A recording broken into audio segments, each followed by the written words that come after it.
Bonjour à tous, bienvenue dans ce live spécial. Aujourd'hui, on va vous parler de Mars Bleu, donc qui est un événement qui se passe tous les ans pour faire de la prévention sur le cancer colorectal. Et donc aujourd'hui, on a décidé de faire un petit live pour vous parler de ça et vous donner quelques infos qui, on l'espère, pourront être utiles et pourront faire leur chemin. Donc avec moi aujourd'hui, on retrouve Louise Bossard. Bonjour Louise. Comment Bonjour vas-tu? Yannick, je vais très bien, merci. Bonjour tout le monde. Donc, est-ce que rapidement tu peux juste nous dire un petit peu ce que tu fais? C'est toi qui as été à l'initiative de cette organisation. Tu peux nous en dire un petit Oui, peu plus sur ton rôle dans tout ça? donc du coup, moi je suis enseignante et chercheuse ici à l'université de Nîmes et notamment ma spécialité c'est la psycho-oncologie, donc la psychologie appliquée au champ du cancer et la population avec laquelle je travaille le plus, ce sont les patients qui sont suivis pour un cancer colorectal. Et voilà, ça me tenait à cœur d'organiser Mars Bleu parce que contrairement à Octobre Rose, qui est le mois de sensibilisation pour le cancer du sein, c'est vrai que c'est moins connu le cancer colorectal et pourtant, on en parlera tout à l'heure, mais c'est fondamental de se dépister. Donc voilà, c'est pour ça que j'ai organisé cette Oui, petite. c'est vrai qu'on en parle depuis plusieurs mois aussi. Je crois que depuis octobre rose, on s'est dit quand Voilà, on même ce s'est serait dit bien qu'il qu'on arrive à fallait. faire quelque chose pour Mars Bleu aussi parce que c'est une thématique qui est tout aussi importante. Ouais, Donc ben voilà, donc on, voilà, on a c'est le jour réussi J. à organiser un petit quelque chose pour mettre cet événement en avant. Et on n'est pas seul aujourd'hui, puisque nous accompagnent sur ce live nos deux autres intervenants, que sont donc Cyril Sarost et Sarah Pavillon. Bonjour à tous les deux. Bonjour. Bonjour. Cyril Sarost, donc vous êtes très engagé sur cette thématique-là. Vous portez de nombreuses actions sur le cancer colorectal et notamment au travers de Mars Bleu. Est-ce que vous pouvez nous en dire un petit peu plus sur votre rôle dans tout ça? Bien sûr, oui, donc Mars Bleu et l'association sont complètement liés, puisque l'association Mon Réseau Cancer Colorectal, dont je suis co-responsable, est la seule association en France pour les patients et par les patients concernés par cette maladie cancéreuse colorectale. C'est une association aussi qui prend en compte les aidants pour les aider, pour les soutenir, leur venir en aide et leur donner des informations, parce qu'on oublie trop souvent les aidants. Et cette association a vu le jour en 2021, mars 2021, donc en fait elle est toute récente et elle est dispatchée sur l'ensemble du territoire français. Merci. Et vous êtes également chercheur? Je suis ingénieur de recherche à l'Institut de génétique humaine à Montpellier, où je suis en charge de la valorisation et de la médiation scientifique. Très bien. Donc beaucoup de choses à faire aussi sur ces thématiques-là, Également. évidemment. Et donc on retrouve également Sarah Pavillon qui est avec nous et qui représente aujourd'hui la maison Sport Santé. Est-ce que vous pouvez nous en dire un petit peu plus? Oui, du coup, bonjour à tous. Donc, je suis Sarah, enseignante en activité physique adaptée au sein de l'association Nîmes Sport Santé. Nîmes Sport Santé, donc, c'est une association qui a été reconnue Maison Sport Santé par le ministère des Sports, le ministère de la Santé en 2020. Et aujourd'hui, on développe des programmes d'activité physique adaptée à destination des personnes atteintes de maladies chroniques et notamment des personnes atteintes de cancer. Bien, merci beaucoup Sarah pour ces éléments. Donc je vous propose, sans perdre plus de temps, on va aborder directement ce qui nous intéresse le plus aujourd'hui, c'est Mars Bleu. Et peut-être pour commencer, je vais donner la parole à Cyril Sarost, puisque très engagé dans l'événement, notamment par le biais de l'association Mon Réseau Cancer Colorectal. Est-ce que vous pouvez nous expliquer un petit peu d'où vient Mars Bleu, pourquoi ça a été créé? On imagine bien pourquoi, mais dans quel cadre et comment ça fonctionne aujourd'hui? Alors, Mars Bleu, c'est exactement le pendant d'Octobre Rose, comme il a été dit, qui est pour le cancer du sein, et Mars Bleu, c'est pour le cancer colorectal. Et ce n'est pas rose pour les femmes et bleu pour les garçons, puisque le cancer colorectal touche quasiment autant les femmes que les hommes, et ça c'est très important de noter, parce que beaucoup de personnes. Cette campagne de Mars Bleu, c'est un mois de sensibilisation au dépistage organisé, puisque le cancer colorectal, tout comme le cancer du sein et le cancer du col de l'utérus, a un dépistage. Et ces 3 dépistages organisés, gratuits et menés par le gouvernement français. On a de la chance en France d'avoir ce genre de choses. Pour en revenir à la thématique du jour, donc, qui est Mars bleu et le dépistage colorectal, toute personne en France reçoit à partir de ses 50 ans une lettre d'invitation avec un numéro qui va lui permettre d'aller retirer un kit de dépistage, soit chez son médecin traitant, généraliste, ou gynécologue ou gastroentérologue. Et depuis 1 an, avec ce même numéro, on peut retirer le kit en pharmacie et directement sur Internet. Et du coup, on recevra le kit à la maison. Kit qui du coup va permettre de faire le dépistage soi-même à la maison, de façon très simple, une durée de temps de 5 minutes. Et je pense qu'on en reparlera après sur quelle est la procédure, comment envoyer les... Je peux rajouter pourquoi ce dépistage, c'est quand même un cancer très courant. Et s'il est pris à temps, il se soigne très bien avec très peu de traitements et très peu de séquelles. S'il est pris à temps, 9 cas sur 10, il n'y a quasiment rien derrière. Alors que si on attend, si on avance dans les grades et dans les stades du cancer, les traitements vont être beaucoup plus lourds et les révisions beaucoup plus compliquées. Et la survie à 5 ans, très affectée. Ce cancer fait quand même un décès toutes les 30 minutes en France. C'est le deuxième cancer le plus courant chez les femmes, après le cancer du sein. Et c'est le troisième cancer le plus courant chez les hommes, après la prostate et le poumon. Donc il n'y a pas à hésiter, il ne faut pas avoir peur, il faut laisser tomber les tabous et tout ce qu'on pourrait avoir comme image un petit peu décalée. On est en 2023 par rapport à ça, par rapport à ce dépistage. Ce dépistage peut vous sauver une vie, peut vous sauver votre vie. Alors c'est intéressant que vous parliez de ça sur les tabous, parce qu'en fait, quand vous parlez de ça, moi immédiatement, je ne pensais pas au tabou du dépistage, mais un peu au tabou, même immédiatement sur le cancer, où j'ai l'impression que dans l'imaginaire collectif, le cancer, ça reste encore une maladie incurable pour beaucoup de monde. C'est une maladie extrêmement grave, on va pas non plus minimiser, c'est pas du tout le propos, mais c'est aujourd'hui, sur certains types de cancers, dont celui-ci, des maladies qui se traitent, et qui se traitent plutôt bien quand elles sont prises à temps. Et c'est là toute la tristesse en fait des chiffres dont on parlait un petit peu tout à l'heure, c'est que pour une maladie qui peut se guérir, alors je comprends qu'il puisse y avoir donc, des tabous sur la procédure de dépistage, mais je pense qu'il y a aussi un phénomène de je ne veux pas me dépister parce que j'ai peur du résultat. Ah, c'est sûr, le mot cancer fait peur, c'est un mot qu'on ne veut pas entendre. Mais on peut avoir peur effectivement du résultat, mais si on sait que c'est pris à temps, voilà. Au stade 1, 9 cas sur 10 guéris. Au stade 4, le dernier métastatique, on tombe à 12% de survie à 5 ans. Donc franchement, et ça peut aller très vite. Donc franchement, il faut le prendre très vite à temps et se dire, on va combattre ce cancer. Maintenant, il y a des traitements qui marchent très bien, qui sont bien moins invasifs, bien moins impactants sur la qualité de vie. Donc il ne faut pas hésiter, il faut vraiment aller de l'avant et prendre en main sa santé en faisant du dépistage et de la prévention secondaire. Parce que là, le dépistage, c'est donc de la prévention secondaire.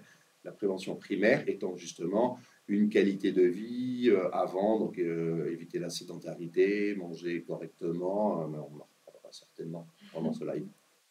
Oui, tu avais peut-être un éclairage à donner sur le... Non, c'est juste que je voulais rebondir aussi sur l'importance de la voix des patients. Du coup, qui sont notamment dans des associations, parce que du coup, ils portent aussi le fait que voilà, on peut avoir un cancer, on peut avoir eu un cancer et que c'est pas tout ce qu'on projette.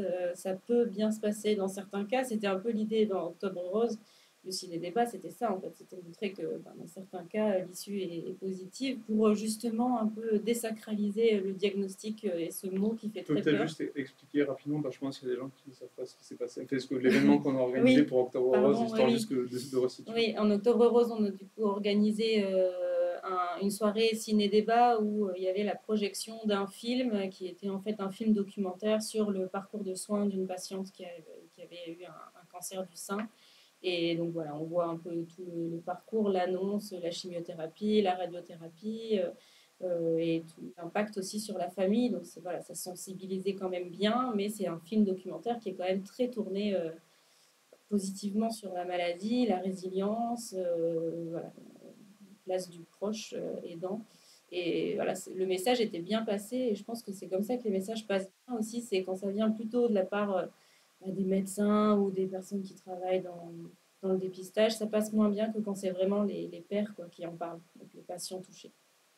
Pour rebondir, je suis tout à fait d'accord avec toi, puisque justement, quand on voit un patient en bonne santé, en relativement bonne santé, donc moi-même j'étais à un stade 3, j'ai eu radiochimiothérapie, j'ai eu chirurgie, j'ai eu stomie. Stomie, c'est un abouchement de l'intestin au niveau du ventre avec une poche pour récupérer les selles. Rechimiothérapie, après on a remis en continuité, on a enlevé la stomie. Tout ça, c'était il y a moins de 5 ans. Et ça va plutôt bien, ça va même plutôt très bien. Et du coup, voilà, il faut désacraliser ce mot cancer qui fait super peur. Aujourd'hui, en 2023, on peut retrouver une qualité de vie. On ne sera pas toujours, on ne sera pas tout à fait comme avant, ça c'est certain. Mais on est vivant, on est bien présent et on est actif et on est dynamique. Ouais, et ça, c'est vraiment un message du coup, qui est global sur beaucoup de types de cancers aujourd'hui, où en fait, le message d'espoir, il faut aussi le porter, parce que c'est peut-être ça qui peut motiver aussi au dépistage, et ça, on le répétera jamais assez. On parlait justement de bien vivre en étant malade ou en étant guéri, et pour ça, on a donc la maison Sport Santé qui organise pas mal d'activités et d'actions sur l'accompagnement des patients en fait, et des personnes guéries. Est-ce que, Sarah, vous pouvez nous en parler un petit peu? On développe notamment le dispositif Bouger sur ordonnance sur la ville de Nîmes, donc il y a un programme d'activité physique adapté pour les personnes atteintes de maladies chroniques, donc toutes maladies chroniques confondues. Donc c'est un programme sur prescription médicale, donc le médecin généraliste ou spécialiste peut prescrire de l'activité physique adaptée aux patients et il peut les orienter sur ce dispositif Bouger sur ordonnance. Donc en fait, il comprend 8 semaines d'activité physique adaptée, un entretien initial où on fait des tests de conditions physiques justement pour évaluer les capacités de la personne, donc des tests de souplesse, équilibre, force musculaire, endurance, etc. Et la personne est orientée vers 8 semaines d'activité physique, donc adaptée bien sûr. Et à la fin du programme, elle peut de nouveau faire un bilan final pour évaluer un petit peu l'évolution des résultats. Si elle souhaite poursuivre une activité physique, elle peut poursuivre chez nous au sein de notre association, ou alors de manière autonome, parce que le but du dispositif Bouger sur ordonnance, c'est que les personnes puissent pratiquer une activité physique régulière, même à la suite du dispositif. Et on a notamment le programme Oncosport, donc en partenariat avec Étincelle Occitanie, donc qui est une association qui est basée sur Castelnau-le-Lez et qui développe le programme Oncosport sur la région Occitanie. Et sur la ville de Nîmes, donc c'est nous qui portons le dispositif Oncosport. Et donc c'est ouvert à toute personne atteinte de cancer ou en rémission aussi également. Et ça comprend une adhésion de 50 € à l'année. Voilà. 50 € d'adhésion à l'année. J'ai juste une petite question très naïve parce que je ne me suis pas du tout intéressée à comment fonctionnent les maisons sport santé et le sport sur ordonnance. Mais donc du coup, tu dis qu'il y a un bilan initial et après ils partent sur 8 semaines. Ça, c'est par exemple comme des séances de kiné qui sont prises en compte par la sécurité sociale ou pas? En fait, le dispositif Bouger sur ordonnance, il est financé par la DRAGES Occitanie, donc Direction régionale académique jeunesse et sport. Une petite partie aussi de l'Agence régionale de la santé. Et en fait, c'est financé, ça coûte à la personne 10 €. Donc c'est pour les droits d'entrée, pour payer aussi la licence. Les 8 semaines. Les 8 semaines, oui. Okay. Donc ils peuvent faire jusqu'à 2 séances par semaine avec nous. Okay. Avec un accompagnement adapté, ce qu'on venait de dire, ce qui est certainement, enfin, ce qui est la force en fait de la proposition. C'est ça. En fait, au sein de l'association, nous sommes tous des enseignants en activité physique adaptée. Nous sommes issus de la filière STAPS à Paz. Et nous sommes formés justement pour accompagner des personnes atteintes de maladies chroniques. Et on en parlait juste avant, sur le Bouger sur ordonnance, c'est victime de son succès. Donc vous avez à peu près vos sessions qui sont complètes? Alors, chaque année, on accueille environ 160 personnes. Donc c'est vrai qu'on est de plus en plus sollicité, surtout qu'on vient de déménager dans des nouveaux locaux. Donc dans un grand local de 250 m² en ville active, à côté juste en face des urgences de la Polyclinique Grand Sud, pour ceux qui connaissent Nîmes. Et du coup, oui, donc on est de plus en plus sollicité. Et aujourd'hui, il y a de plus en plus de médecins qui prescrivent de l'activité physique, d'ailleurs. Mais voilà, même si on est beaucoup sollicité, on accueille toujours des personnes sur ce dispositif. Et sur Oncosport, ça fonctionne aussi pas mal? Oui, sur Oncosport, donc il y a encore beaucoup de places. Donc aujourd'hui, j'ai entre 7 et 8 personnes qui sont inscrites et qui participent. Alors beaucoup de femmes, beaucoup moins d'hommes, mais c'est ouvert aux hommes et aux femmes. Et en fait, on propose donc une fois par semaine, tous les jeudis, de 11 h à midi, une séance d'activité physique de 1 heure, toute l'année, de septembre à juin. Et justement, j'avais une question sur l'activité physique adaptée. Donc, ça ne comprend que du sport ou des activités, on va dire, non sportives? Et est-ce qu'il y a des sports que tous les sports sont pris en considération ou pas? Alors nous, on parle plutôt d'activité physique plutôt que sport, parce que le sport, ça a plutôt connotation à compétition, à performance, etc. Alors que nous, voilà, on est plus sur le terme activité physique et on parle plus voilà, de bien-être, de santé, etc. Donc on fait de l'activité physique pour sa santé et non non pour des raisons de performance ou autre. Donc c'est pour ça qu'on parle plutôt d'activité physique. Ouais. Bien, merci. On avance un petit peu dans les thématiques si vous voulez. Donc, si vous voulez, on peut aborder. Je dis si vous voulez parce que c'est vous qui maîtrisez tout. Moi, je m'adapte. On peut aborder peut-être la question un peu plus précisément du dépistage du cancer. On parlait des kits tout à l'heure, de ce tabou qu'il y a autour du dépistage. Donc, peut-être que c'est bien aussi d'en parler, d'expliquer comment tout cela fonctionne pour justement peut-être aussi enlever un petit peu de crainte qu'il pourrait y avoir autour de ça. Alors, sur le dépistage, je vais reprendre un petit peu. Donc, en gros, en France, on est une moyenne d'une trentaine de personnes éligibles. Donc, je reprends. 30% des personnes éligibles, c'est entre 50 et 74 ans, qui se font réellement dépister. Ça, c'est à peu près la moyenne nationale, sachant que c'est une moyenne, donc il y a une énorme disparité en France.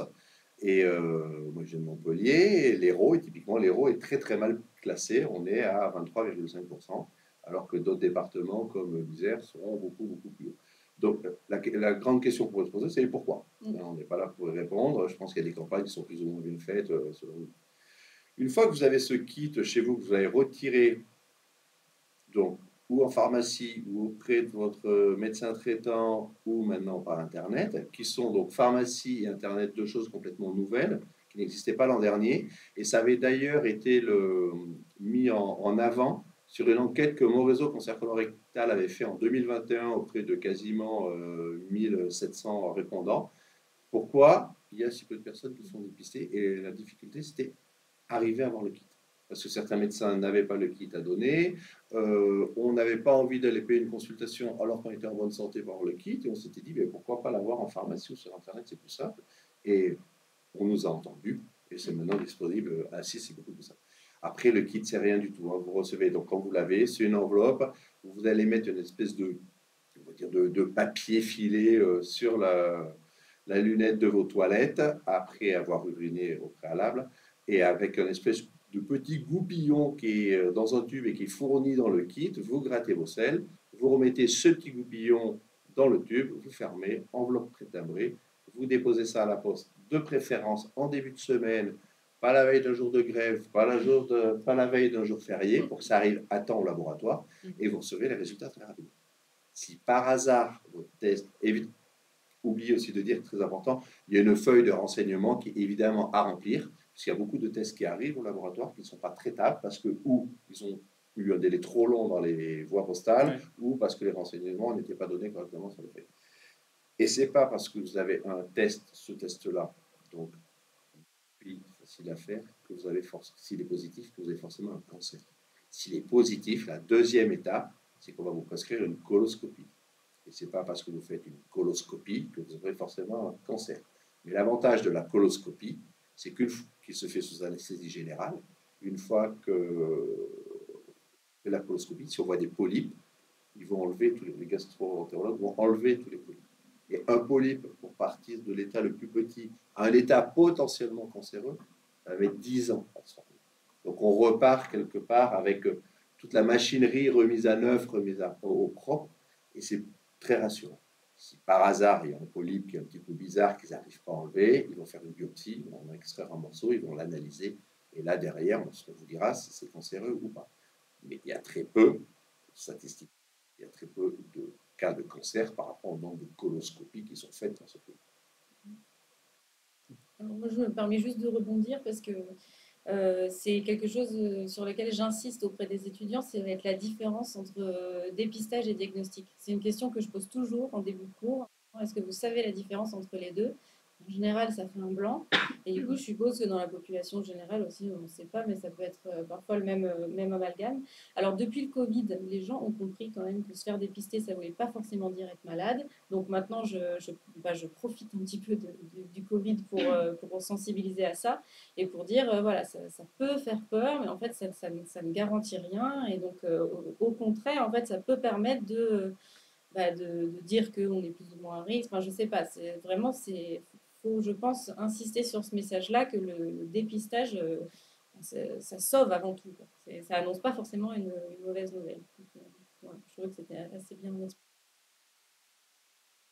Je dois rajouter, oui, tout à fait, c'est un très bon complément. Et ce que je dois rajouter par rapport au dépistage, ce dépistage donc, qui est envoyé chez vous, etc., 50, 74 ans, hommes et femmes, c'est que si vous n'êtes pas symptomatique. Parce que le problème de ce cancer aussi, c'est qu'il est la plupart du cas asymptomatique. Donc, on ne voit pas arriver les choses. Mais si, avant vos 50 ans, vous avez du sang dans les selles, par exemple, si vous avez des modifications de transit, diarrhée qui arrive tout d'un coup, constipation qui arrive tout d'un coup, ou même l'un et l'autre dans la même semaine sans vraie raison, affaiblissement très fort, amaigrissement très fort sans raison, ça peut faire partie des symptômes. Il ne faut pas attendre d'avoir toute la liste des symptômes pour consulter, ça serait une erreur. Mais dès qu'il y a cela, ne pas attendre non plus l'âge des 50 ans, à partir de bon, vous avez ce genre de symptômes, ça peut tout à fait être ça. Mais il faut aussi, et ça j'aurais dû le dire en introduction de mon discours, ce que je vous raconte là, c'est ce qui m'est arrivé, mais chaque cancer est différent, chaque patient est différent, et donc chaque traitement va être différent. Il ne faut pas se dire, ah, mon voisin, il a eu ça, et moi, j'aurai forcément ça. Tout ça peut varier, et ça, faut vraiment le garder en mémoire, et du coup, raison de plus pour aller se faire dépister, parce qu'on est tous différents. Donc, c'est pas en regardant l'autre, en voyant comment l'autre mange, vit ou fait, qu'on va dire, ah ben moi, je fais mieux que lui, je l'aurai pas, ou au contraire, je fais comme lui, je l'aurai. Et pardon, Yannick, c'est juste que du coup, je repense aussi au discours qu'il y a eu au début de la présentation de Cyril, c'est que c'est très bien que maintenant il y ait cette disponibilité du test en pharmacie et sur Internet, parce que ça constituait un gros frein en fait de devoir aller chez son médecin traitant. Alors pour la raison que Cyril a donnée, c'est vrai que quand on est en bonne santé, aller pour une consultation, demander ce test, bon, ça peut être un peu contraignant. Mais il y a... Déjà trouver un médecin, déjà avoir un voilà. rendez-vous. Rappelons qu'on est dans le Gard.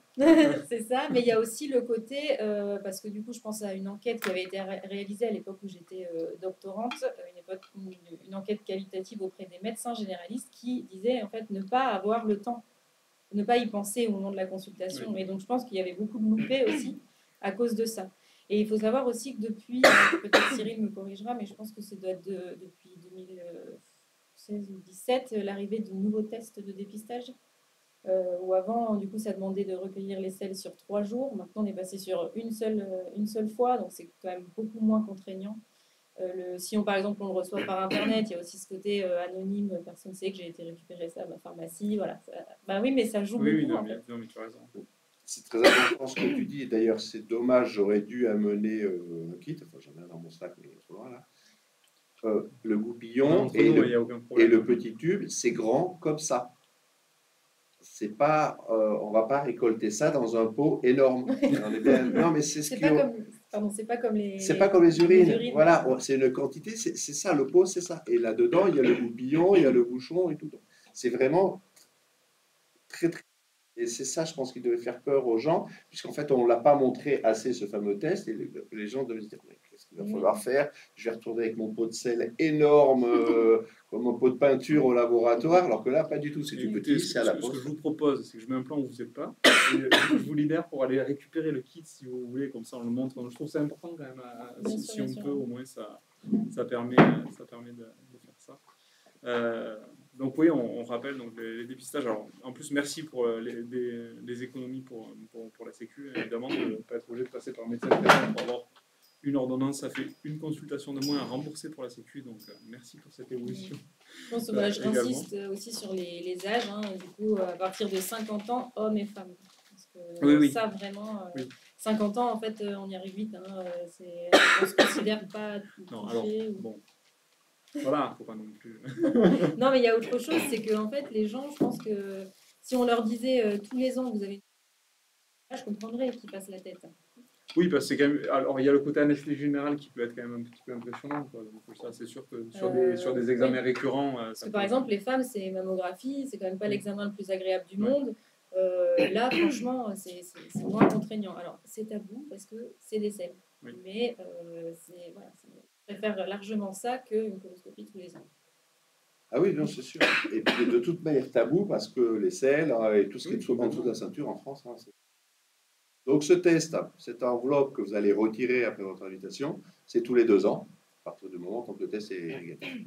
Le test, c'est le kit, c'est une enveloppe bleue comme ça qui est quand même bien identifiable, on ne peut pas se tromper. C'est pas l'enveloppe d'invitation. L'enveloppe d'invitation pour aller retirer le kit, c'est une enveloppe tout à fait normale envoyée par le Centre régional de coordination des dépistages des cancers. Dans cette enveloppe, vous avez un triptyque avec le mode d'emploi, la fameuse fiche d'information dont je vous ai parlé tout à l'heure, qu'il faudra évidemment remplir avec vos noms, prénoms, nom du médecin traitant, afin qu'ils soient au courant et surtout que ça remonte dans le circuit pour savoir que vous l'avez fait, qu'il sera négatif et que dans 2 ans, vous recevrez à nouveau le kit. Du coup, qu'on fait partie des 30% qui font le dépistage. Quand on fait partie des 30% qui font le dépistage. Ce papier-là, un petit peu, je le veux bien. Alors, c'est cette espèce de filet papier là qu'on va coller à la lunette des toilettes, dans lequel vous allez récupérer vos selles. Et après, tout simplement, voilà le fameux tube. Je ne peux pas dire que ce soit énorme. Hop, on l'ouvre, on gratouille un peu ces selles, on remet dedans. Ah oui, il y a des gens qui disent que ça ne rentre pas dedans. Le but, c'est pas de mettre tous les selles dedans. On gratouille juste un peu, on met dedans, on ferme, et il y a une enveloppe pré-timbrée que je n'ai pas ici, mais bon, peu importe. Tout le monde a vu une enveloppe tout le monde sait ce que c'est. Vous mettez dedans, et donc vous avez fait ça en début de semaine, vous mettez ça à la poste, vous avez évidemment rajouté la date sur le tube et votre nom, et ça se fait tout seul, et c'est comme ça. Et ça, donc je rappelle, c'est si vous êtes asymptomatique, s'il n'y a pas de cas familiaux dans votre famille, parce que là aussi, si vous avez des parents, des frères et sœurs qui ont eu des problèmes donc ou de maladie de Lynch ou de Mickey, des maladies inflammatoires chroniques de l'intestin ou des cas de cancer colorectaux. On dit cancer colorectal parce qu'en fait, on va distinguer essentiellement sur les traitements les cancers du côlon et du rectum, mais bon, c'est peut-être un autre sujet. Donc, s'il y a des cas familiaux, il faut aller directement à la coloscopie aussi. Très bien. Je pense qu'on a. Bon, c'est vraiment bien de pouvoir le montrer. Au moins, ça donne une idée très précise. Complètement. Ça désacralise et puis ça sert à rien de faire collection des enveloppes si jamais vous l'avez à la maison, parce que vous êtes allé le retirer et vous ne voulez pas le faire finalement, parce qu'il y a une date de péremption, pas sur l'enveloppe, mais sur le produit qu'il y a là-dedans. Donc, si vous l'avez depuis l'an dernier, il y a 2 ans, et que vous devez le recevoir cette année, laissez tomber l'enveloppe d'il y a 2 ans et faites celui de cette année. Alors, juste, pardon, mais tu disais juste avant, ce côté en France, ce qui est en dessous de la ceinture, c'est très tabou, etc. Est-ce qu'on connaît les chiffres, par exemple, Europe, où c'est moins tabou et où ça marcherait mieux le dépistage? La moyenne européenne pour le dépistage du cancer colorectal, elle est au-dessus de 46. Ah ouais, donc on est vraiment mauvais. Et en fait, on considère qu'en France, un test est valable, enfin en Europe aussi, à partir de 45%. Et il y a des pays comme les pays scandinaves qui sont à 80% de répondants. Oui. Oui, on imagine avec les conséquences sur les traitements et les prises en charge, évidemment. C'est vraiment ça qui est dommage. Enfin, quand on voit l'efficacité des traitements aujourd'hui, de passer à côté, bêtement, pour des raisons... Puis au-delà de l'efficacité, c'est après aussi l'après-maladie. Oui, quand on sûr. a des traitements légers, on a aussi des séquelles à long terme qui sont beaucoup moins envahissantes. Et donc une qualité de vie maintenue, alors que le traitement lourd, oui. Ben, plus de risques d'avoir des séquelles un petit peu plus lourdes. C'est tout un sujet. Les séquelles post-maladie chronique, post-cancer, quand on a des traitements lourds, c'est tout un sujet. Et la qualité de vie en est largement affectée. Juste un petit rappel, parce que vous l'avez dit, mais un peu vite, et je trouvais que l'information était intéressante. C'est le test, c'est bien.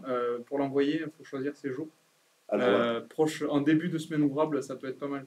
C'est mieux, voilà. C'est mieux, les prélèvements s'altèrent avec le temps. Voilà, comme tout prélèvement biologique, ouais. C'est des selles, donc ça va s'altérer. Bon, même s'il y a un conservateur, tout ça dedans, vaut mieux l'envoyer en début de semaine, avant les grèves, avant les jours fériés, pour être sûr que ça arrive en temps et en heure au laboratoire et que ça puisse être traitable, analysable. Pardon. Et on remplit bien tous les papiers, Voilà, évidemment. bien sûr.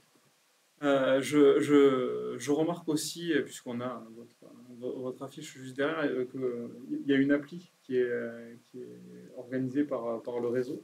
Alors, mon réseau cancer colorectal, en fait, c'est une des 4 initiatives de l'association au sens légal du terme qui s'appelle Patients en réseau.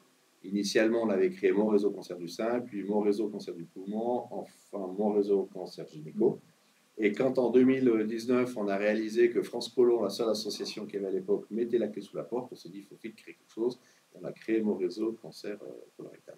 Les 4 initiatives marchent exactement de la même façon. C'est une application ou sur Internet ou sur téléphone, ou tablette d'ailleurs. C'est exactement la même chose qu'il y a dans les 2 cas, et avec 2 entrées. L'entrée patient et l'entrée aidant. Et en fait, sur cette appli, ça va faire un petit peu comme les réseaux sociaux que l'on connaît, Facebook pour ne pas le citer, des fils de discussion entre personnes qui finalement sont atteintes de la même pathologie ou sont aidants de personnes atteintes de la même pathologie. Et on va pouvoir avoir des renseignements, de l'aide et du soutien. Et après, dans chacun, on va pouvoir les décliner en plusieurs sous-discussions. Typiquement, je vous en ai parlé tout à l'heure, cancer du rectum, cancer du côlon, difficulté de nutrition, APA, difficultés de vie sexuelle et intime, on n'en parle jamais. Ça, 95% des gens qui ont un cancer colorectal n'avaient pas pensé que cela pourrait affecter leur vie sexuelle et intime. Et donc, solutions, on va les aider, on va les rassurer, parce qu'il y a plein de solutions. Mais on va, ça aussi, c'est en dessous de la ceinture, forcément, et du coup, on n'en entendra pas plus parler. Très bien, donc oui, ben, ça aussi, on peut recommander pour les personnes concernées. Voilà, ça existe, donc n'hésitez pas. Plus d'infos, du coup, c'est monréseau-cancercolorectal.com parce que je lis très bien. Donc, monréseau-cancercolorectal.com. Donc là, vous retrouvez toutes les infos, plus les liens de téléchargement de l'application. En tout cas, une super initiative de retrouver ça disponible pour tout le monde. Donc, merci. Et puis, on est sur les réseaux sociaux classiques, hein, oui, Instagram, LinkedIn, Twitter, etc. Oui, et puis vous avez fait beaucoup d'actions là, pour Mars Bleu. Pour Mars Bleu, on a fait des actions de grand public, donc des stands ou dans des centres de soins ou dans des places publiques en ville. On a fait des chats, là, comme aujourd'hui, des lives. On a fait des web TV, des radios, et certains, on essaie d'être présents dans des congrès scientifiques aussi, pour suivre, bon, j'ai ma casquette de chercheur aussi, mais pour essayer de suivre l'avancement de ce qui se fait en traitement ou en soins post-traitement, justement, qu'il peut y avoir. Et typiquement, on était présent au plus grand salon digestif là, de France, au fameux GIFOD, là, c'est plus de 4500 personnes, je crois, à Paris. C'était... on était présent avec un stand. Donc les professionnels aussi, les chercheurs et cliniciens, commencent à nous identifier, ce qui est bien parce que ça permet d'adresser, bien que ce soit en termes médical, leurs patients vers d'autres patients ou anciens patients pour discuter et échanger. Super, en tout cas. Merci beaucoup. Juste, on n'a pas vu avec Sarah, où est-ce qu'on vous contacte, la Maison Sport Santé? Alors, on est joignable soit par téléphone, ouais. Donc on est aussi sur les réseaux sociaux et on peut nous retrouver sur Internet tout simplement en tapant donc, Nîmes Sport Santé. Le mieux, oui, c'est de nous contacter par téléphone ou par mail, bien sûr. Donc, tous les contacts sont aussi sur notre site Internet, donc nimesportsanté.fr. Très bien, donc notez bien tout ça. On va les relayer. Oui, complètement. J'ai une petite question pour Sarah, parce que du coup, le bouger sur ordonnance, prescrit par les médecins généralistes, tu disais tout à l'heure, dans le Gard, ça doit toujours être les mêmes, non? Je suppose qu'il y en a qui sont sensibilisés et d'autres pas. Alors j'avais fait donc les statistiques il y a un petit moment là, depuis 2 ans, enfin depuis la reconnaissance de la Maison Sport Santé, il y a au total 165 médecins sur Nîmes qui ont prescrit au moins une activité physique. Au moins une activité. C'est bon chiffre. Ouais. Après, nous, il y a beaucoup de médecins du CHU de Nîmes qui prescrivent parce qu'on est conventionné avec le CHU. Donc, c'est plus des médecins voilà, qui proviennent du CHU qui prescrivent, mais en ville aussi, les médecins généralistes sont assez participent bien. On rappelle que c'est pour à peu près 100 médecins pour 100 000 habitants dans le Gard. Donc toucher 163 médecins à Nîmes, c'est énorme hein, en termes de population de patients. Oui, c'est pour ça que je dis que les chiffres sont bons. Ouais. C'est vraiment, oui. c'est Par rapport à la bien. population nîmoise, voilà, ça concerne quasiment tout le monde. Après, peut-être que je me permets de souligner quelque chose par rapport à l'activité physique et les maladies chroniques, parce que bon, là, on est entre gens qui... Voilà, on est concernés, donc on sait ce que c'est. Après, je me dis quand même, dans la population générale, c'est peut-être pas super ancré que l'activité est un moyen de prévention primaire. Déjà, on est quand même très sédentaire dans la population. Les gens pensent que l'activité physique, c'est du sport. Et donc, du coup, s'ils ne s'estiment pas sportifs, ils ne font pas d'activité physique. Donc, déjà, ça, c'est assez tragique parce que, du coup, après, en post-maladie, c'est aussi dur de s'y mettre. Et on sait que ça a un impact considérable sur la récidive et sur la qualité de vie en général. D'ailleurs, l'activité physique, c'est la première recommandation en termes de soins de support. Donc voilà, je préférais quand même le souligner parce que je pense que tu as complètement raison.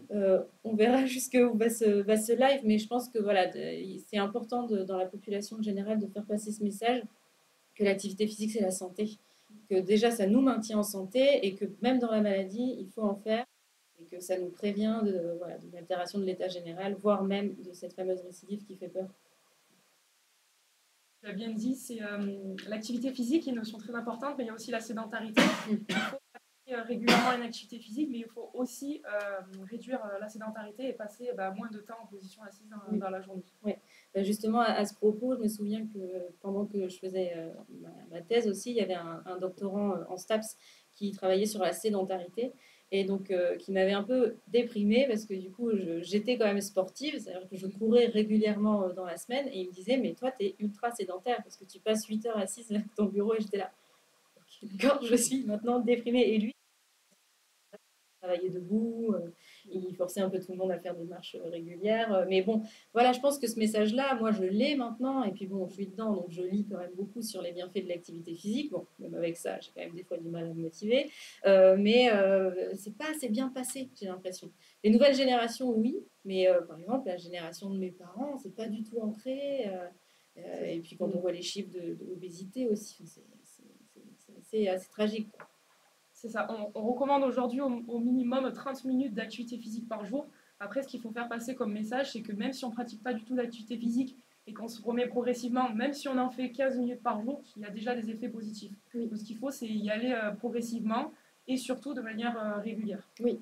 Oui, et puis comme tu disais tout à l'heure, l'activité physique, c'est pas du sport, c'est juste augmenter un peu son rythme cardiaque, avoir un peu chaud. Donc la marche, ça fait partie de l'activité physique. Travailler sur les sites Vauban de l'université, oui, parce qu'il faut oui, arriver au site la Vauban. côte, là on n'est pas arrivé par la côte, mais la petite côte, elle fait monter le... Ouais, effectivement. Et puis, il y a eu des projets de recherche, notamment pour sensibiliser les enfants avec les cubes énergie, tu as dû en entendre parler. Et donc c'est vrai qu'on explique aux enfants, même le jardinage par exemple, ça peut faire, c'est de l'activité physique, le ménage c'est de l'activité physique. Donc voilà, essayer d'apporter ce message en disant aux gens, en fait, vous pouvez en faire. D'ailleurs, moi, toute mon enfance, on m'a dit que je ne ferais jamais de sport parce que j'étais asthmatique. Et c'est quand j'ai commencé à en faire à 20 ans que j'ai plus eu d'asthme. Donc en fait, génération, je pense, un peu perdue au niveau du sport. Et donc, autant que sur le dépistage, il faut sensibiliser sur l'importance. Comment ça ? C'est bon, on aura fait bien la pub de la maison Sport Santé, mais une pub complètement méritée, en tout cas par les actions. Je pense qu'on a fait le tour. Je ne sais pas si on a peut-être oublié des choses, je ne sais pas s'il y a des choses qui vous reviennent avant qu'on dise au revoir à tout le monde. Moi, du coup, je fais juste une petite autopromotion. Mais vas-y. Alors, tu es dans un film, je crois, c'est ça, non Pas du tout. Non, j'ai pas encore mon heure de gloire. Non, mais simplement que voilà, je m'intéresse beaucoup à cette population donc de patients. Donc, du coup, Cyril évoquait tout à l'heure la prévention primaire et secondaire. Moi, je suis dans le volant tertiaire qui est du coup le vécu pendant la maladie et après. Et donc, voilà, moi je suis plutôt dans les soins de support, donc en fait ce qui va être à côté des traitements médicamenteux. Et voilà, même si c'est très démocratisé, qu'on en entend beaucoup parler, je pense qu'il y a beaucoup de choses encore à mettre en place. Et notamment là, voilà, j'en parle un petit peu parce que du coup, avec l'ingénieur d'études qui travaille avec moi, on a lancé une recherche en partenariat avec donc, Cyril et son association. pour essayer de venir questionner les patients sur les représentations qu'ils ont des soins de support. Parce qu'en fait, on se rend compte que certains ont des représentations biaisées, voire négatives, et que du coup, ça ne va pas du tout les orienter vers les soins de support. Et ça constitue le premier frein, alors qu'on sait très bien l'importance qu'ont les soins de support sur l'ajustement à la maladie, la qualité de vie pendant les traitements, etc. Donc voilà, c'est le genre d'études, par exemple, qu'on peut faire quand on est chercheur en psychologie, si jamais certains se posaient la question de faire un laborantin en psycho. On n'a pas des petites éprouvettes. Non. Complètement. Et du coup, si vous voulez plus d'infos, il y a aussi le roll-up de ton équipe de recherche juste derrière. C'est l'équipe APSI. Magnifique équipe de recherche. Donc, qui est une unité de recherche de l'Université de Nîmes. Donc, si vous vous intéressez aux recherches de Louise Bossard, qui est présente, vous pouvez retrouver un certain nombre d'informations directement sur le site aussi. On a donné le contact de tout le monde. Voilà. Donc, il n'y avait pas de raison que j'ai pas mis. C'est vrai, non, mais c'est une erreur de ma part. Excuse-moi de cette erreur. Très bien, merci beaucoup à vous de nous avoir fait l'honneur de votre présence pour ce live. On espère que le message pourra passer le plus fort possible parce que c'est un message d'importance capitale. Voilà, on essaie de contribuer à notre manière. On espère que ça pourra faire évoluer un petit peu les choses, mais de toute façon, il n'y a que comme ça que ça marche. Donc, merci beaucoup pour votre venue.